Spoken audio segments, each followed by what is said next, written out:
واغفر لنا ما مضى يا واسع الكرم مولاي صل وسلم على حبيبك مولاي صل.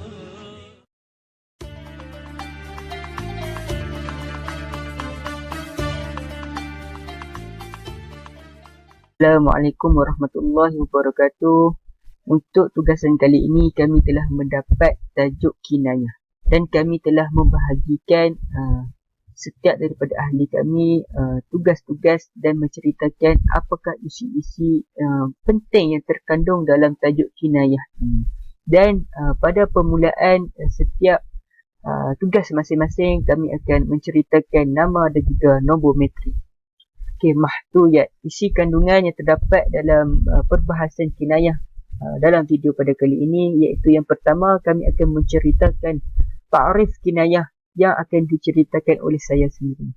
Yang kedua kami akan menceritakan aqsamul kinayah, apakah jenis-jenis kinayah, dan di mana jenis-jenis kinayah ini terbahagi kepada 3, iaitu kinayah anil sifat, kinayah anil mausuf dan kinayah anil nisbah. Dan yang ketiga kami ada khatimah, iaitu penutup daripada perbahasan kami ini. Muhammad Fikri bin Muhammad Razman, Roh Muntalik 05 Wahid 95. InsyaAllah saya akan menceritakan, menerangkan ta'arif kinayah. Pertamanya, al-kinayah merupakan satu gaya bahasa kreatif yang menarik perhatian penulis dan juga pembacanya, yang menjadi salah satu bentuk kesenian balaghah Arab, salah satu asas utamanya, dan menjadi matlamat pengarang kreatif yang tidak dapat dicapai melainkan dengan jiwa yang mempunyai nilai seni yang tinggi. Abdul Al-Qahir Al-Jurjani menganggap gaya bahasa kinayah sebagai tonggak keindahan balaghah, puncak kefasihan berbahasa dan juga matlamat yang ingin dicapai oleh penggiat seni.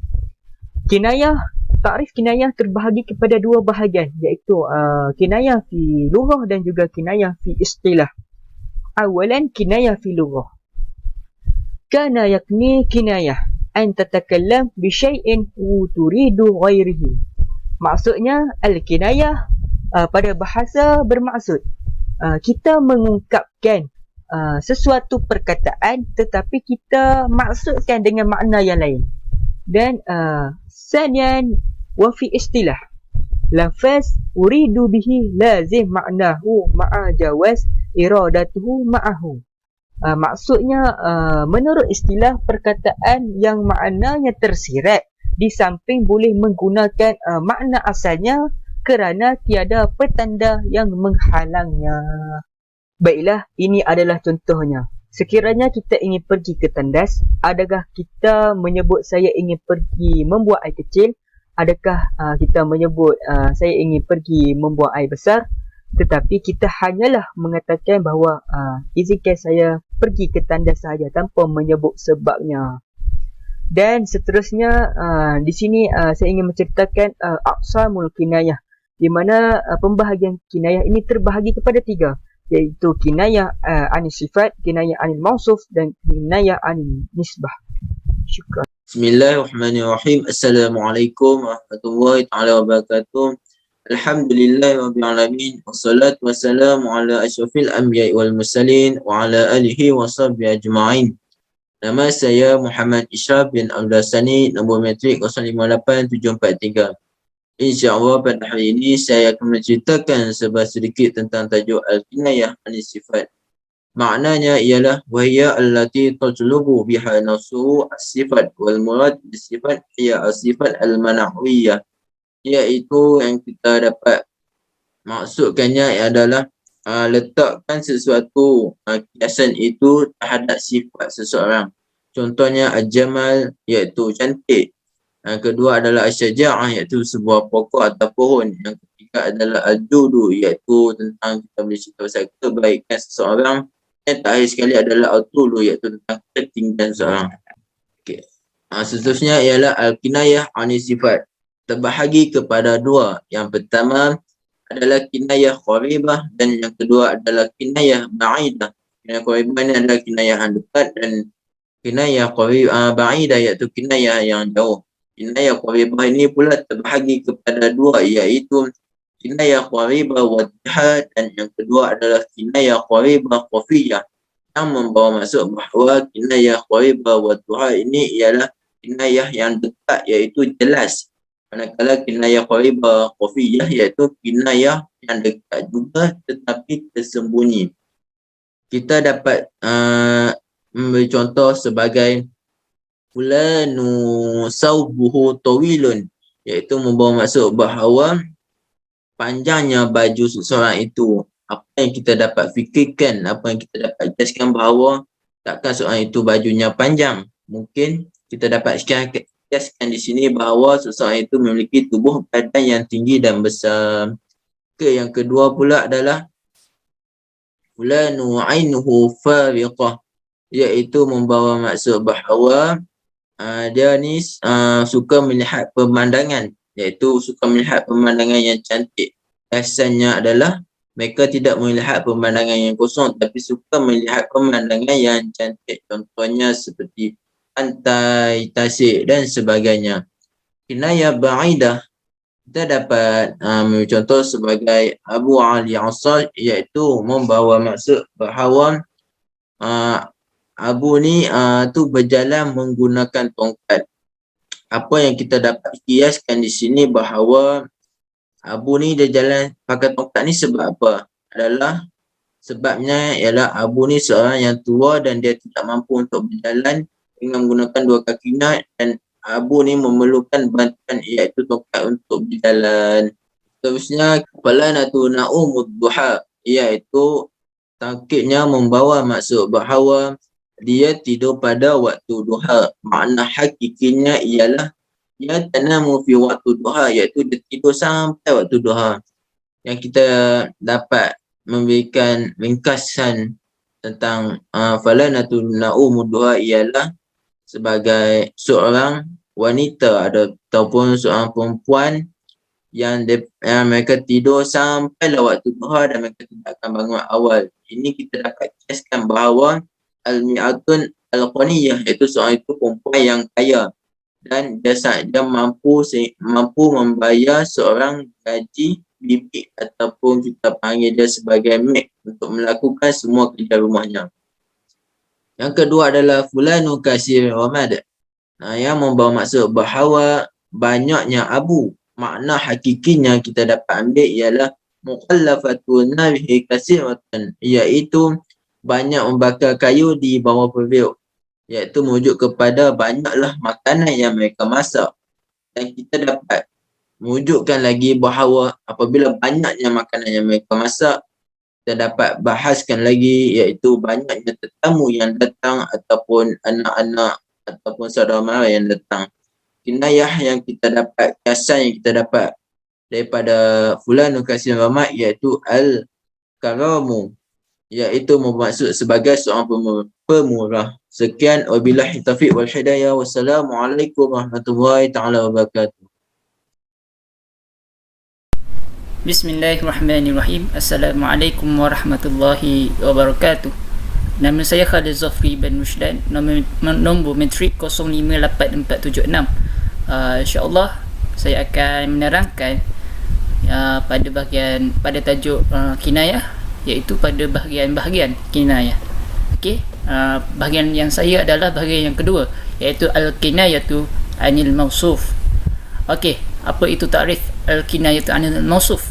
Takrif dia adalah al-ma'na al-mirad al-mausuf madi, iaitu al-kinayatu anil mausuf ini adalah kata tersirat yang terdapat padanya adalah mausuf, iaitu sesuatu yang dapat dilihat, sesuatu yang dapat dicapai oleh 5 panca indera kita. Berbeza pula dengan sebelum ini, iaitu al-kinayatu anil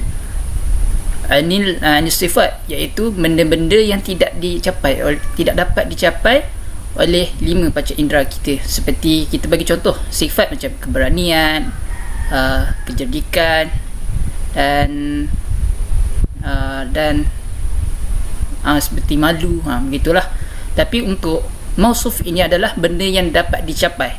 Okey, saya bagi contoh dalam ayat ini. Contoh dia adalah di ayat yajibu ala kulli ibni Adam ihtiram wal walidain. Okey, kita lihat dalam ayat ini. Okay, bila kita baca ayat ini, kita akan dapat lihat pada ayat merah itu ada kinayah.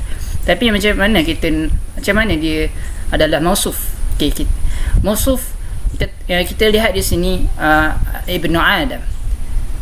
Di sini sebenarnya apa yang nak disebutkan adalah yang tersiratnya adalah semua manusia, bukan anak-anak Nabi Adam saja.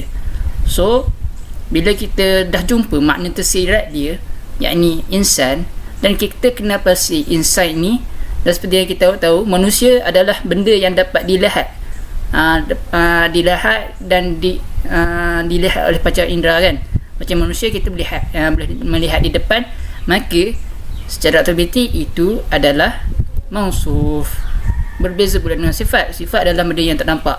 Okey, seperti kawan yang saya bagi contoh sebelah ini adalah contoh-contoh kinayah yang makna tersirat dia adalah sifat. Bagi saya, dalam bahagian saya pula ini adalah mausuf, iaitu benda yang dapat tersiratnya adalah benda yang dapat dicapai oleh 5 panca indera. Okey, setakat itu saja dari saya. Assalamualaikum. Bismillahirrahmanirrahim. Assalamualaikum warahmatullahi wabarakatuh. Ismi Muhammad Adam Qushiri bin Muhammad Arzali. Warakumut tasjil 0 5 8 wahidah wasit arba'ah wasittah. Tayyib. Insyaallah fi hadzal yawm an atakallamu anil mawdu' tahta al-mawdu' al-kinayah fi qism salis al-kinayatu anin nisbah. Tayyib. Ma huwa al-kinayatu anin nisbah? Fi ta'rifihi al-kinayatu anin nisbah huwa ijtama'a 'anil mawsufi wa sifatin wa yuzkiru syai'un walakin 'alaqatu bi syai'in akhar. Di mana al-kinayatu 'anil nisbah ini bermaksud merupakan perhimpunan di antara mausuf dan sifat yang disebutkan, tetapi perlu kepada pemikiran untuk makna yang lain daripada yang disebutkan itu. Jadi al-kinayatu 'anil nisbah ini dan qasimu ila naw'ain wa huma al-isbat wan nafi. Contoh kepada isbat ini ialah al-majdu baina sauba Muhammad, bermaksud kemuliaan terdapat di antara baju Muhammad. Itu adalah makna secara zahirnya lah. Namun di dalam kinayah 'anil nisbah ini perlu kepada pemikiran bi syai'in akhar, di mana al-majdu itu kemuliaan bukanlah disandarkan kepada baju Muhammad, namun dinisbahkan kepada si pemakainya, iaitu Muhammad. Jadi kemuliaan itu terdapat kepada Muhammad. Itulah makna secara alaqah bi syai'in akhar. Dan contoh ayat yang kedua, contoh an-nafi. Contohnya al-muslimu man salimal muslimun bil lisanihi wa yadihi. Seorang muslim itu adalah mereka yang mensejahterakan orang muslim yang lain daripada lisannya dan tangannya. Jadi itu secara makna yang zahir. Namun sebagaimana kita tahu tadi, bahawasanya al-kinayah 'anil nisbah ini perlu kepada alaqatun bi syai'in akhar. Jadi dinisbahkan di sini bahawasanya penafian terhadap sifat al-mu'za, iaitu sifat yang menyusahkan. Jadi maksud yang sebenar di sini, orang muslim itu adalah mereka yang tidak menyusahkan. Itu adalah nafi. Dan yang mana tidak menyusahkan orang muslim yang lain, sama ada dari segi lisannya maupun perbuatannya. Jadi iktafi bihadzal qadar. Sekadar ini sajalah daripada saya. Assalamualaikum warahmatullahi wabarakatuh. Syukran jazilan. Assalamualaikum warahmatullahi wabarakatuh. Ismi Muhammad Amir Muaz bin Anwar, nombor metrik 058233. Baiklah, hari ini saya akan teruskan dengan perbahasan asbab wa dawa'ihi al-kinayah, iaitu sebab menggunakan ilmu kinayah. Baiklah, yang pertama, al-tanbiyah ala izmu al-qudrah. Qauluhu ta'ala, a'udzu billahi minasyaitonir rajim, wallazi khalaqakum min nafsin wahidah. Surah Al-A'raf ayat 189. Kinayah an Adam alaihi salam. Baiklah, maksudnya waspada akan kebesaran dan kekuasaan, sebagaimana firman Allah Subhanahu wa taala, dialah Allah yang menciptakan kamu daripada hakikat satu jiwa. Surah Al-A'raf ayat 189. Ini adalah kiasan kinayah. Ini adalah kiasan ataupun kinayah bagi kisah Nabi Adam alaihissalam. Baiklah, yang kedua, fatanah al-makhatib. Qauluhu ta'ala fi kisah Daud. Qala Allah ta'ala, a'udzu billahi minasyaitonir rajim, qasmani bagha ba'duna 'ala ba'. Surah Sad ayat 22. Kinayah an Daud bi khasmun. Baiklah, ini bermaksud kebijaksanaan penerima, seperti yang dikatakan oleh Allah Subhanahu wa taala dalam kisah Nabi Daud, iaitu yang bermaksud salah seorang dari kami telah menzalimi yang lain. Surah Sad ayat 22. Ini adalah metafora untuk Nabi Daud dengan musuh. Baiklah, yang ketiga, tawakal al-lafzu ila ma huwa ajmal minhu.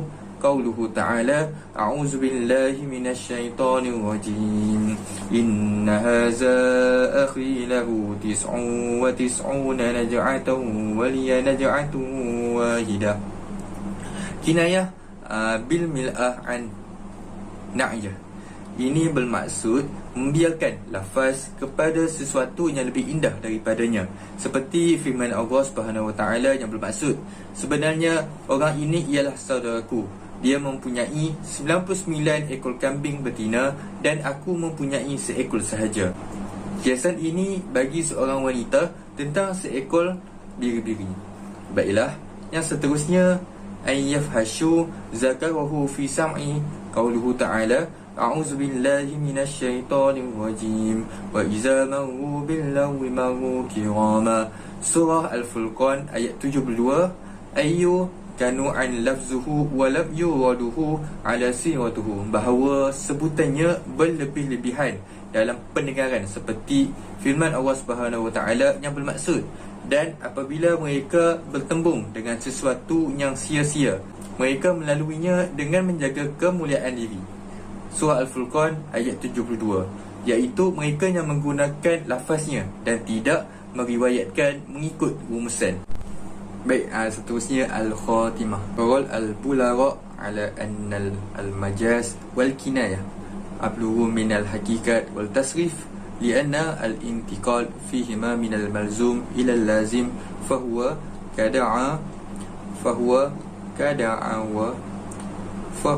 kada'wa asyai'in bayyinatin, wa anna al-isti'ara abluhu min al-tashbih liannaha na'u min al-majaz. Al-Khatib Al-Kazawani, data 346. Para ahli memutuskan bahawa metafora dan metonimi ini lebih fasih daripada kebenaran dan konjugasi, kerana peralihan di dalamnya adalah dari yang perlu kepada yang perlu. Jadi ia seperti mendakwa perkara itu dengan jelas. Dan metafora itu iaitu kinayah, iaitu ia lebih fasih daripada metodologi, kerana ia adalah sejenis kinayah. Al-Khatib Qazwini. Baiklah, itu sahaja daripada kumpulan kami. Sekian, wabillahi taufiq wal hidayah. Wassalamualaikum warahmatullahi wabarakatuh.